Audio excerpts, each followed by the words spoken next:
Hey everybody, this is Sir Anibal, and today I'm doing a performance review on the Under Armour Curry 7. This colorway is the Sour Patch Kids Sour Edition. So let's go ahead and discuss it for a little bit. So starting off with is we have the traction here. The traction features a herringbone type of pattern on the lateral shoe that goes up to the forefoot all the way to the heel. And then on the medial side, it kind of has like this cylinder type of swirl pattern here from the midfoot portion of the shoe all the way to the heel. And then a little bit of a herringbone pattern on the medial side in the forefoot. When I played in it, it performed pretty well, especially in the forefoot area. I was able to make my cuts, especially on this portion right here. When I was trying to make a good pivot, I could really feel it stopping on a dime. I didn't really have any issues. The only issue that I did have was in the heel portion here. It started to tear up a little bit. I'm not sure what type of rubber compound this is, but it didn't really hold up too well. And I played like 12 games in these already, and it's already started to tear up. So I don't recommend you playing outdoor with these. And as a result of the tear up in the heel, I did have a little bit of a slippage. So that could be something to keep in mind when you do playing these, that the traction may not last. And I especially don't recommend that you play with them outdoors. As far as the cushioning setup, what Under Armour did, they added two types of foam here. You have your Micro G, which sits at the bottom of the shoe. I believe it goes from a full length here. And then you have your Hover for this portion here, which sits on top of the Micro G. Honestly, when I was playing with it, it was really stiff. When I initially started playing with it, it was really hard to break in. It had like zero give when I started playing with it. But after a while, I would say after like the 5th game, you can start to feel the foam start to loosen up. And the foam is not too bouncy. You do have some good court feel. It's not as great as previous models, especially I believe like the Curry 5 was really low to the ground. This one sits a little bit higher. And I couldn't say that I actually felt the foam as much, but it was really minimal. Honestly, I don't know what the difference is between Micro G and Hover when I was playing. It felt pretty basic. It's not a bad thing. You can definitely feel it, but not as much. So the cushioning setup was okay. I would have preferred something a bit more bouncier, especially if you're promoting two different foams. I mean, you literally says Micro G and Hover, so they want you to know there's a marketing purpose for this type of foams, but I really couldn't feel it as much as I thought I would. So the cushioning was okay, but not great. So in terms of the upper was kind of a mixed bag here. So the upper portion was really, really stiff when I first put it on. Everything is all synthetic on this shoe.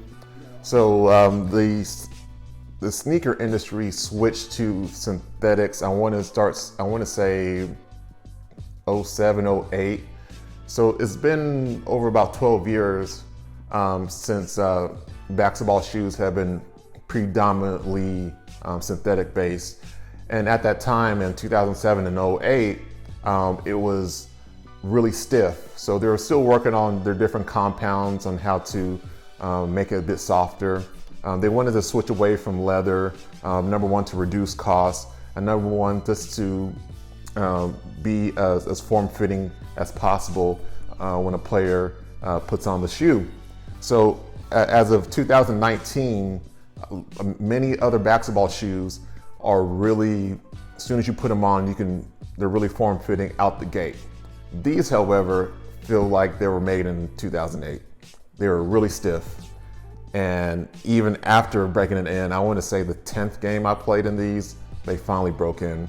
but it was really discomforting in the beginning, especially on the lateral side here. But after you break it in for a while, it starts to mold to your foot. So you do have this mesh upper in the forefoot here, and then it's fused right here where the laces begin, and then the tongue, which is super hard. They put some type of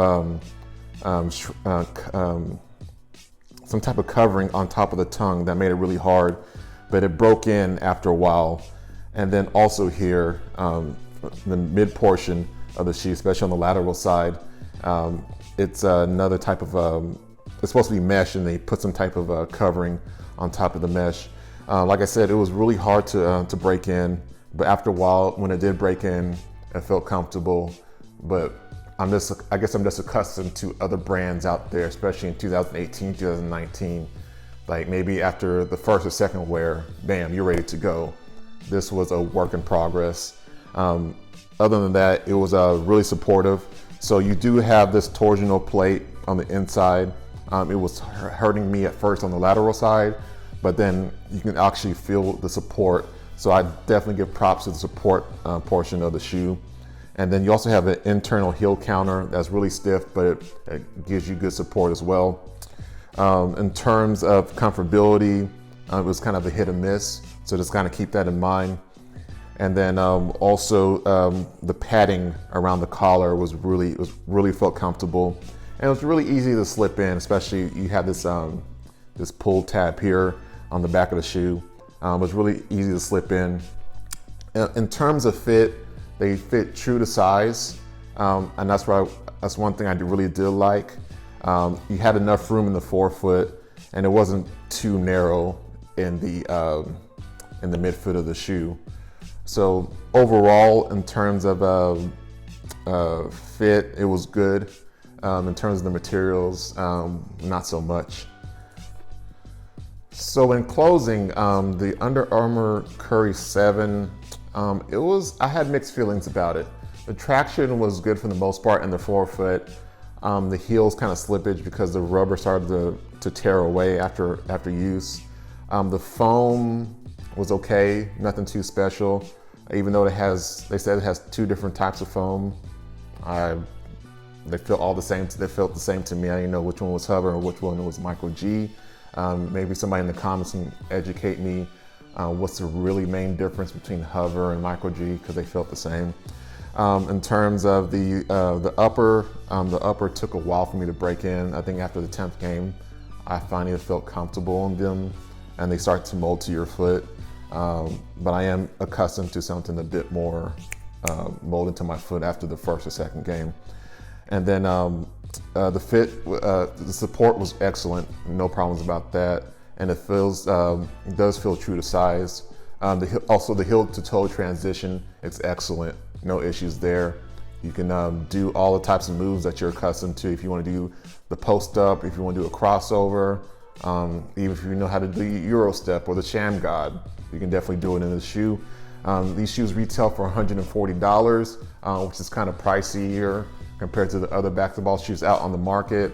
I do believe that they probably should have dropped the price on these to maybe $120 for what you're getting, because there's other shoes about $110, $120 that do perform better than these. So just kind of keep that in mind. Maybe they're on, I think they've been out since October, so there's maybe some colorways are on sale. But if you like this particular colorway, I do know that there's still some out there. I think I saw one at Champs for $140. But yeah, let me know what you think. Please leave a comment below, and always please like, share, and subscribe. All right, thank you, take care.